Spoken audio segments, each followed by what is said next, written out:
દાહોદથી મહત્વના સમાચાર સામે આવી રહ્યા છે, જ્યાં દાહોદના રાછરડા ગામે દિવાલ પડવાની ઘટના સામે આવી છે। દાહોદના રાછરડા ગામે દિવાલ પડવાની ઘટના સામે આવી છે, ત્યારે આ દુર્ઘટનામાં એક બાળકનું મોત થયું છે, 3 લોકો ઘાયલ થયા છે। જ્યાં માતા સાથે ઘરમાં સૂઈ રહ્યા હતા 3 બાળકો, ત્યારે 6 વર્ષીય સાહિલ રોજનું દુર્ઘટનામાં મોત નીપજ્યું છે, જ્યાં ઘાયલોને વધુ સારવાર અર્થે હોસ્પિટલ ખસેડવામાં આવ્યા છે। તો મહત્વના સમાચાર દાહોદથી સામે આવી રહ્યા છે કે જ્યાં દાહોદમાં એક દિવાલ ધરાશયી થવાની ઘટના સામે આવી છે,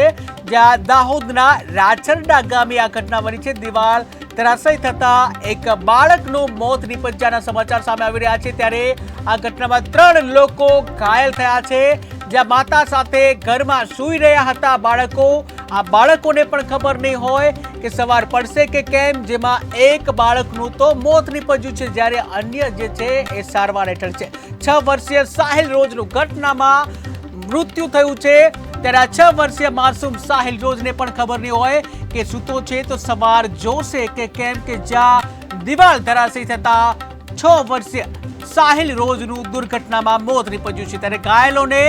વધુ સારવાર માટે હાલ તો હોસ્પિટલ ખસેડવામાં આવ્યા છે, કે જ્યાં દિવાલ ધરાશયી થવાની આ ઘટના સામે આવી છે। ઉલ્લેખનીય છે કે રાજ્યમાં આ પ્રકારની ઘટનાઓ જે સામે આવતી હોય છે, જ્યાં એક બાજુ જે ચોમાસું ચાલી રહ્યું છે, વરસાદ વરસી રહ્યો છે, ભારે પવન પણ આવતા હોય છે, ત્યારે કેટલાક જર્જરિત જે મકાનો હોય છે તેઓમાં દિવાલ ધરાશયી થવાની ઘટનાઓ પણ બનતી હોય છે, ત્યારે તમામ લોકો માટે એક ચેતવણી રૂપે કિસ્સો કહી શકાય કે જ્યાં દિવાલ ધરાશયી થતા એક 6 વર્ષના માસૂમ બાળકને જીવ ગુમાવવાનો વારો આવ્યો છે।